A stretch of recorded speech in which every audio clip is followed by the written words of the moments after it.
Barisan Nasional may announce candidates earlier for GE14.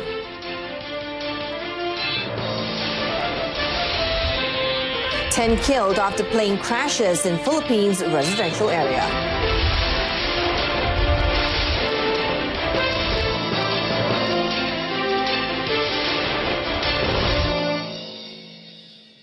Good evening, I'm Jessica Lee and you're watching News on 2. Barisan Nasional BN may announce the names of its candidates for the 14th general election earlier than usual, a move that is unprecedented by the country's ruling coalition. Now, as chairman, Datuk Seri Najib Tun Razak said the move would enable the candidates to properly prepare themselves for the polls, as well as to give sufficient time to address and correct any issues that may arise at the respective constituencies. Met in Sydney today, the Premier, who is on two-day working visit, said the BN leadership is currently scrutinising the list of candidates. Belum tentukan, tapi pada pemikiran kita mungkin lebih awal tapi tidak terlalu awal. The convention dulu masanya dalam 48 jam lebih kurang sebelum ataupun 3 hari ke 2 hari sebelum penamaan calon. But we will do it earlier this time, but not too early. Datuk Seri Najib said the list of candidates needed to also be vetted by the Malaysian Anti-Corruption Commission before it can be finalised.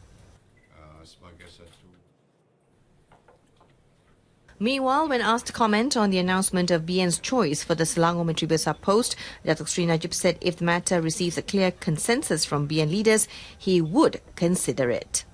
Well, if there is consensus amongst BN leaders, then we will announce our potential Menteri Besar together with the candidate list for Selangor. Yeah. But I need a strong consensus amongst BN. Tapi kita cover dari Beijing. Recently, former Selangor Menteri Besar Tan Sri Muhammad Taib suggested that BN name its Selangor Menteri Besar candidate to help voters make their choice during the GE14, which he believes would give BN the upper hand.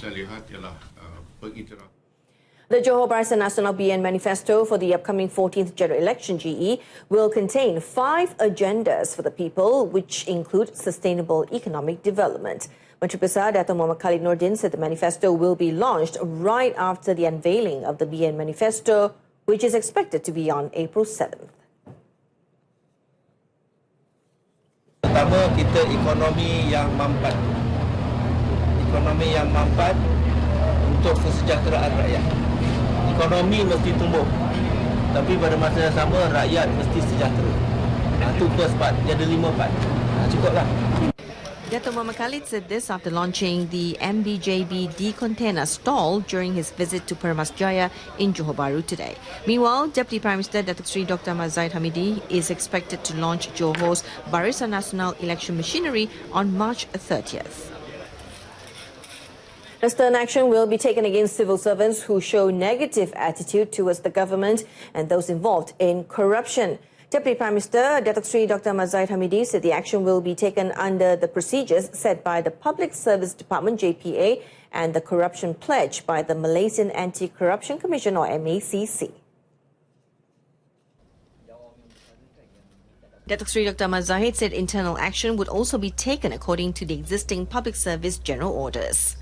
Saya meminta supaya agensi-agensi penguatkuasaan mengambil tindakan-tindakan segera agar prasangka yang negatif terhadap perlakuan demikian dapat dihapuskan dalam waktu sesingkat yang mungkin.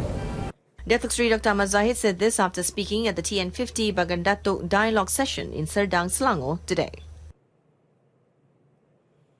The ASEAN-Australia Special Summit, which ends today, recommends that the enforcement cooperation between ASEAN member countries and Australia to counter terrorism be taken to the next level, especially in the sharing of intelligence, information and findings.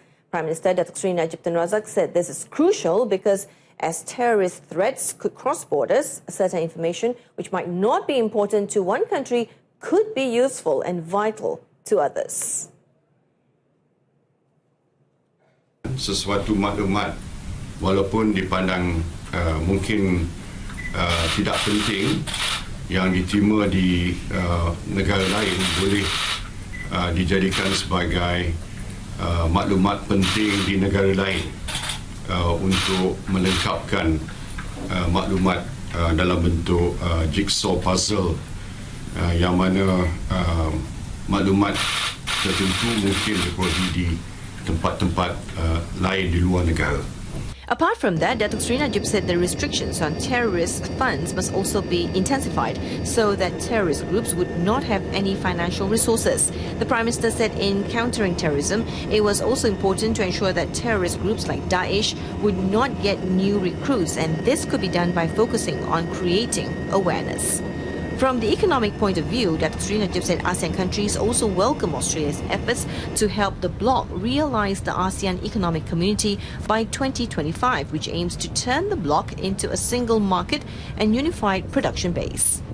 Saya sebut Malaysia sebagai case study di mana dalam masa setahun saja antara 2016 hingga 2017 bilateral trade antara Malaysia dan Australia telah melonjak 23.7%. Saya juga sebut tentang inisiatif kita seperti digital economy dan DFTZ sebagai contoh di mana kita boleh bekerjasama dengan negara-negara seperti Australia. The Premier was also accorded the privilege as the only ASEAN leader invited to deliver a speech at the summit's closing.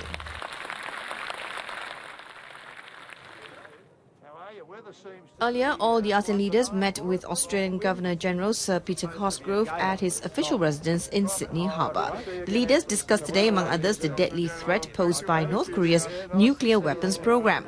Yesterday, leaders signed an agreement on regional cooperation against violent extremism aimed at boosting counter-terrorism capability throughout Southeast Asia. Other items raised during the two-day special summit were the plight of Myanmar's Muslim Rohingyas and China's overlapping territorial claims in the South China Sea with several ASEAN nations. Bagan Datuk to undergo massive development transformation.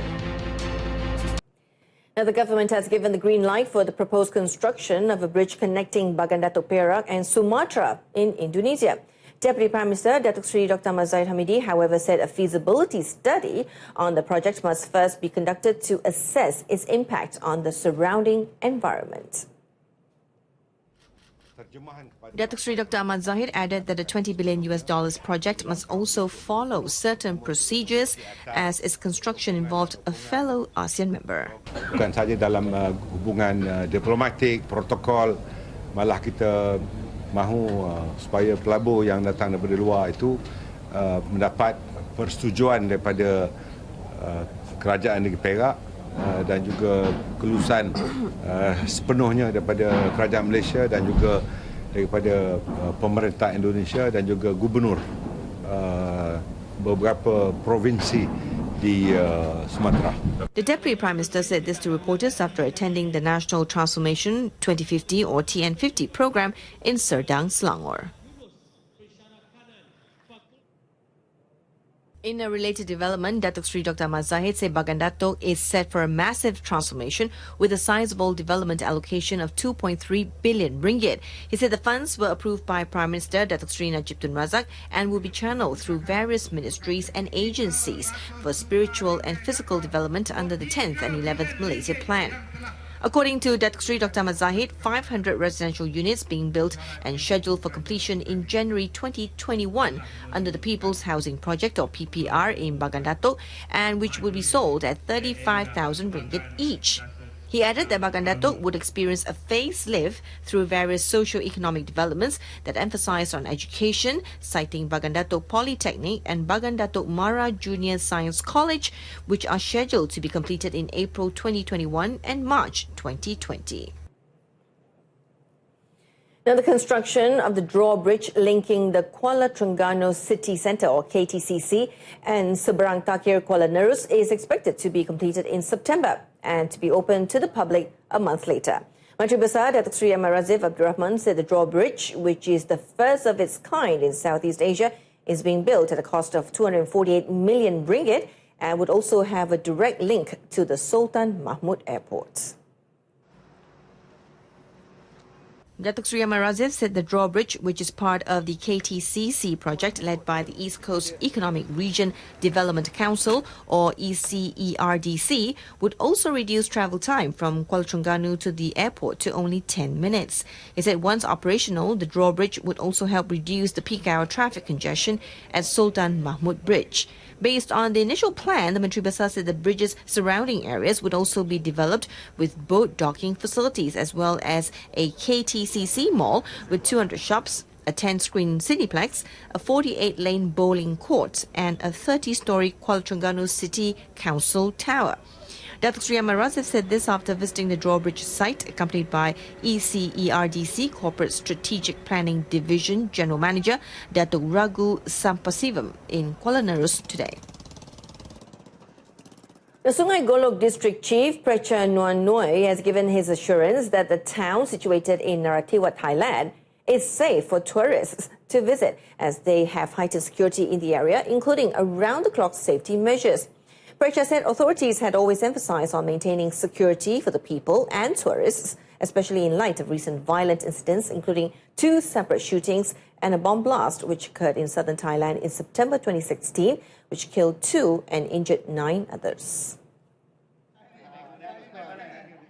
ก็กราบเรียนท่านสื่อมวลชนและกับพี่น้องมาเลเซียที่รักทุกท่านนะครับว่าผมในฐานะที่เป็นนายอำเภอทวยโกลกนะครับเรามีบทบาทในการประสานกำลังทั้งตำรวจทหารกำลังภาคประชาชนเรามีแผนงานโครงการรองรับในการดูแลความปลอดภัยอยู่หลายชั้นนะครับก็นำเรียนให้ทราบว่าพี่น้องมาเลเซียถ้ามาเที่ยวทวยโกลกมีความมั่นใจครับว่ามีความปลอดภัยแน่นอนเราอาศัยพี่น้องประชาชนในทวยโกลกเป็นหลักในการช่วยกันดูแลความปลอดภัยตำรวจทหารสมาชิกอสเป็นแนวหนุนนะครับเพราะฉะนั้นก็สร้างความมั่นใจได้ว่าทุกคนมาโกลกครับมีความปลอดภัยแน่นอน Precha said this to reporters at the Innovation Tour 2018 with the media in Narathiwat today. The event was also attended by Rantau Panjang UMNO Division Chief Datuk Abdullah Mat Yassin. Sungai Golok is one of the main entry points from Kelantan to Thailand, apart from Thak Bai, which borders Tumpat and Buketa near Jelly. A senior citizen was killed when the motorcycle he was riding crashed into a car at Jalan Kuching, Serian, Sarawak yesterday evening.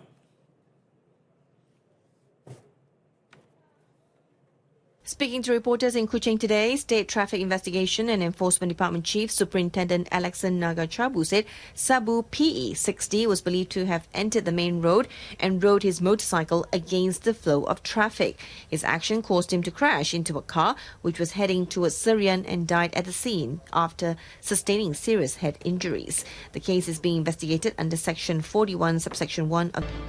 Now, playing with 10 men did not prevent Kuala Lumpur from progressing into the quarterfinals of the FA Cup when they beat Melaka United 3-1 in a penalty shootout in their third-round match at the Hang Jebat Stadium after the two sides were tied 1-1 in extra time. Earlier, the hosts surprised Kuala Lumpur in the 4th minute when their Belarus player Yahor Zubovic scored before the City Boys equalised via Brazilian Guilherme de Paula in the 31st minute. Kuala Lumpur defender Bobby John Akbarov of Uzbekistan was given a red card by referee Suhaimi Mat Hassan after receiving a yellow card in the 63rd minute for protesting the decision of the referee. The match had to be decided by a penalty shootout when both teams were still tied 1-1 after extra time. In the penalty shootout, Ahmad Solehin Mahmud was Kuala Lumpur's hero as he produced 5 saves to stop 3 penalties. Kuala Lumpur, meanwhile, converted 3 out of 4 spot kicks through De Paula, Indra Putra Mayudin, Zaiful Abdul Hakim and Paolo Josui to claim a 3-1 penalty shootout victory. At the Shah Alam Stadium, PKNSFC capitalised on home advantage to crush Kelantan 4-1. The squad under coach Dato' K. Rajagopal opened the score via a penalty taken by Colombian Romel Oswaldo Morales in the 15th minute. Mahali Jasuli then scored into an empty net in 43rd minute when Safi Isali's attempt was blocked to double their lead. Safi, making a rare start for PKNS, made it 3-0 in the 61st minute after smashing the ball into the roof of the net before Rafael Ramazzotti added a 4th in the 67th. The Red Warriors netted a consolation goal via their Lebanese player Mohammad Gadar, who converted a penalty in injury time after the ball touched the hand of a PKNS FC defender. Edition of News on 2 in our top story, 10 killed after plane crashes in Philippines residential area. Join us again at 12:30 tomorrow afternoon for more updates. Till then, I'm Jessica Lee. Good night and thank you for watching.